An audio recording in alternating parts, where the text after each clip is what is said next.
April 2, 2006 nang maganap ang isa sa mga hindi malilimutang game-winning shot ng taon. Naghaharap po noon ang mga koponan ng Alaska at crowd favorite na Ginebra San Miguel at kagaya nga ng inaasahan, naging pukpukan ang laban. Nagpakita ng magandang laro ang mga star players ng parehas na koponan at nanatiling dikit ang score sa pagpasok ng 4th quarter. Wala ng 2 minuto ang natitira sa orasan, angat ng 4 ang mga bataan ni Coach Tim Cone.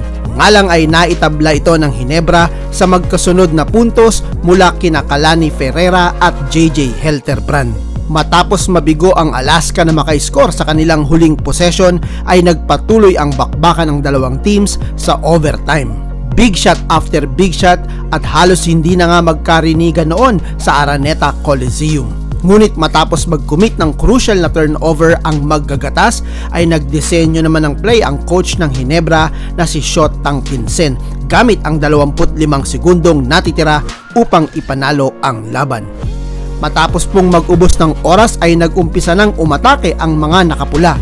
Nga lang ay sablay, swerte namang nakuha nila ang offensive rebound at na-foul.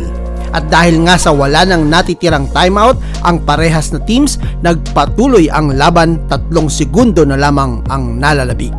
Sa play na ito ay makikitang biglang iniwan ni Sunday Salvacion ang nagbabantay sa kanyang si Tony De La Cruz at dali-daling umangat papunta sa linya ng 3-point line para naman sa naghihintay na pasa at kagaya nga ng kanyang pangalan, tila nagsilbering Salvacion si Sunday para sa kanyang koponan matapos maipasok ang tira.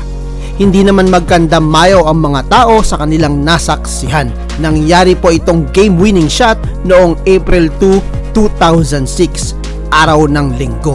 At dito na nga nagumpisang tawaging Sunday Special si Sunday Salvacion. Maraming salamat po sa inyong panonood at hanggang sa muli.